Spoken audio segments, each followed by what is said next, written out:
Merci Raphaël, bonjour à tous.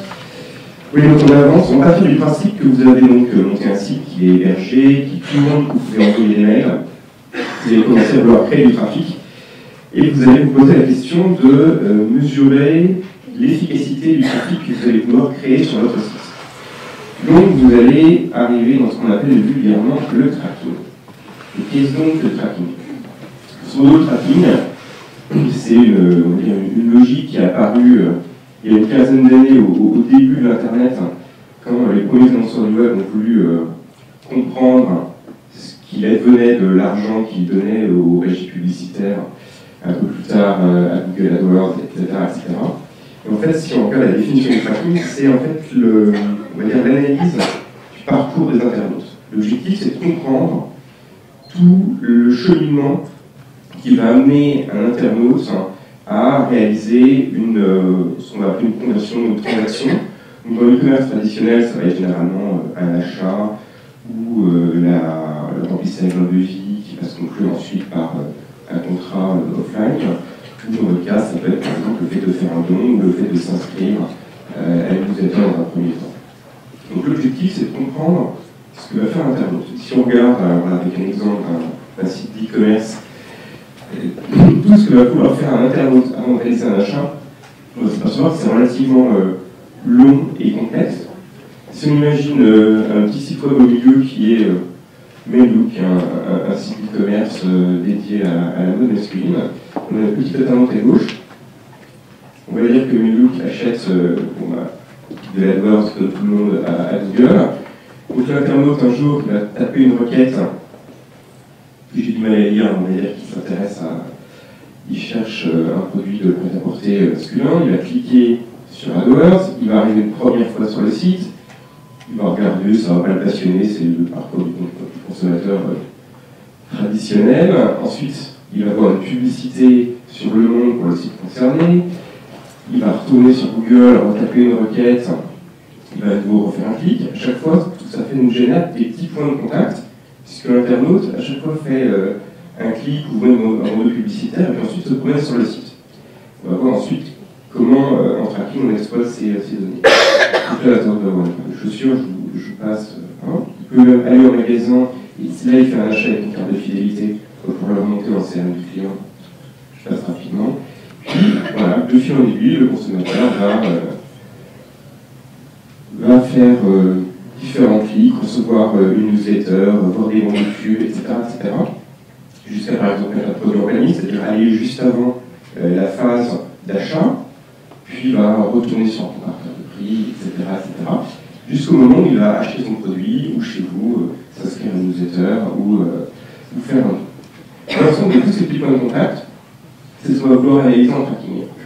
L'objectif, c'est pas d'analyser un utilisateur précisément, mais de stocker tous ces points de contact pour comprendre si les utilisateurs qui achètent le plus souvent sont ceux qui ont cliqué chez Google, ou sont ceux qui ont vu un mot publicitaire sur Le Monde, ou si ce sont ceux qui étaient inscrits à une newsletter et qui l'ont ouverte et qui ont cliqué, etc., etc. Donc l'objectif, ça va être de mesurer la rentabilité des opérations marketing grâce à l'historisation de tous ces points de contact. Quand je dis rentabilité, ça peut être rentabilité de budget investi, de l'argent qu'on va donner à une régie publicitaire pour faire de la pub, et ça peut aussi être la rentabilité du temps passé. Je présume que vous utilisez beaucoup les réseaux sociaux, qui peuvent traîner beaucoup de trafic sur un site web, qui peuvent vous drainer beaucoup de trafic, entre guillemets, peu utile, ou qui ne vont pas amener des gens qui vont réaliser l'action que vous avez envie qu'ils réalisent. D'où l'importance d'avoir cette logique de tracking pour bien comprendre les efforts que vous allez faire et qui vont, entre guillemets, être payants pour vous par rapport aux efforts ou à l'argent investi qui vont se traduire par une absence de retour sur investissement. Donc comment est-ce qu'on traque? Alors, on est sur une logique, je vais parler beaucoup des solutions gratuites, donc la solution la plus connue naturellement c'est Google Analytics. Alors il y en a d'autres. Une solution que j'aime bien, qui est une solution russe, qui est Metrica, qui appartient à Yandex, qui est le Google russe, qui est également gratuite, qui est aussi pas mal du tout. Puis après, vous avez des solutions open source qui nécessitent de se faire installer, donc c'est un petit peu plus complexe. Avec des solutions gratuites comme celles que j'évoquais, comment est-ce qu'on traque? Alors d'abord, il faut ajouter des lignes de code type JavaScript. J'ai évité les robots, mais il faut passer par là. Sur un site web, sachant que si vous utilisez, comme expliqué précédemment, un CMS type Joomla ou Drupal, ça va se faire via l'interface. Vous allez cliquer dans l'interface pour ajouter une ligne de code. Vous n'aurez pas à aller sur le serveur ou des fichiers, copier du code, etc., etc. Ça va se faire de manière relativement simple dans l'interface du CMS. Donc ça, c'est le premier point. Donc vous allez créer un module dans votre CMS pour intégrer cette ligne de code sur soit l'ensemble des pages, soit un groupe de pages, en fonction de ce que vous voulez mesurer. Et après, la deuxième logique, c'est donc ce que vous installez sur le site, ça nous permet de mesurer ce que les internautes font sur le site. Et pour bien mesurer la provenance du trafic, il faut que vous changiez les URL de destination de vos campagnes. C'est-à-dire que dans votre emailing, vous allez mettre non pas l'URL de la page à laquelle vous voulez rediriger, mais l'URL qui vous est fournie par la solution de tracking. C'est-à-dire, typiquement, Google Analytics, vous allez mettre l'adresse de la page à laquelle vous voulez envoyer, plus quelques paramètres. C'est ce qui va vous permettre, à la solution de tracking de reconnaître la source de la visite.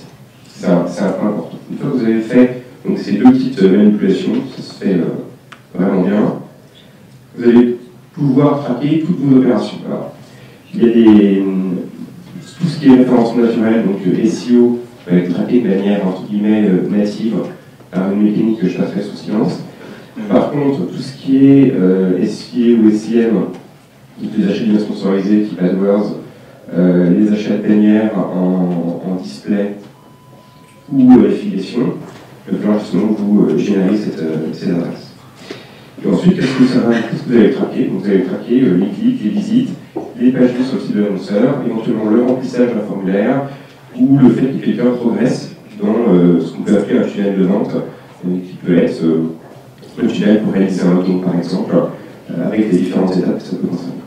Qu'est-ce que vous allez obtenir? Vous allez obtenir un rapport de tracking avec un joli camembert et des tableaux, on va en voir quelques-uns après. Et puis vous allez avoir le détail de, par exemple, des ventes, des dons, et le détail par toutes les sources. Alors là, je vous ai principalement les sources payantes, sachant que je mentionne au passage que dans le cas d'associations, Google, par exemple, offre de l'espace, je crois que si mes souvenirs sont bons, c'est 10 000 € offerts à une association qui dépose un dossier. Donc vous avez aussi accès aux canaux qui sont payants pour des e-marchands, mais qui peuvent être gratuits pour vous, et également des régies publicitaires qui offrent de l'espace aux associations. Donc c'est un point important. Parce que je présente que le trafic payant peut être gratuit pour vous.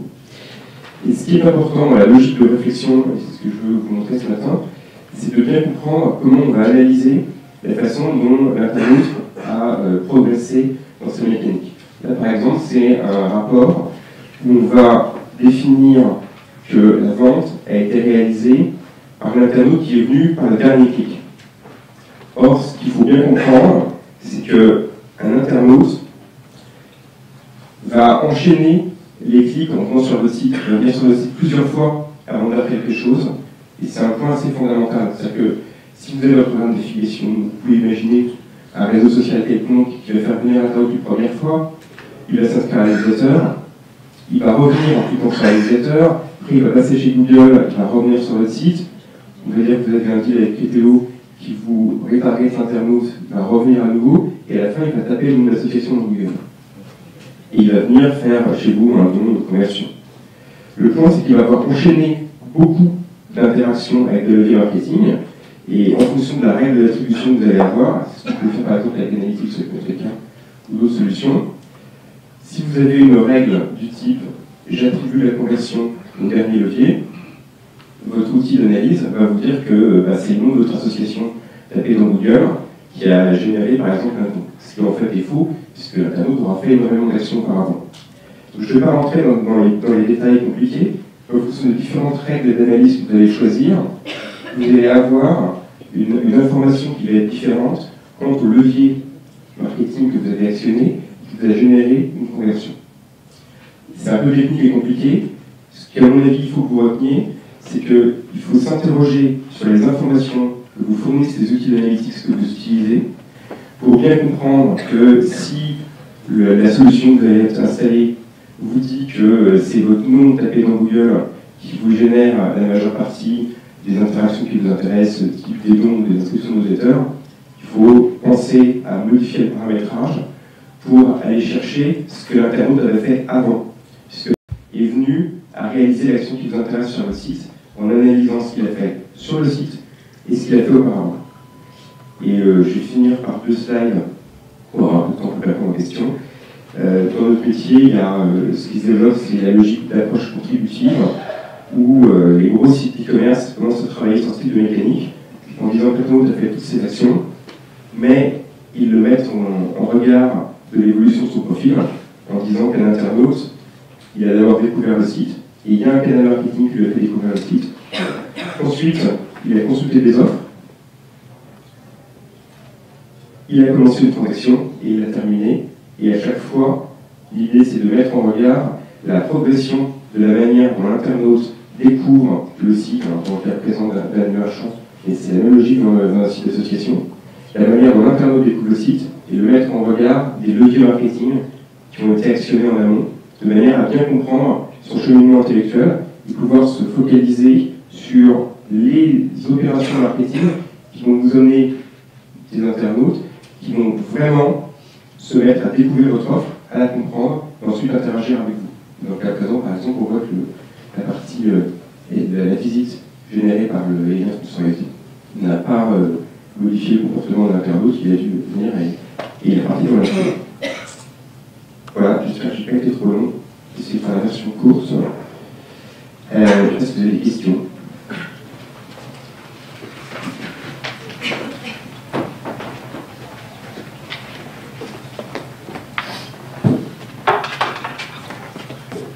Pas de questions.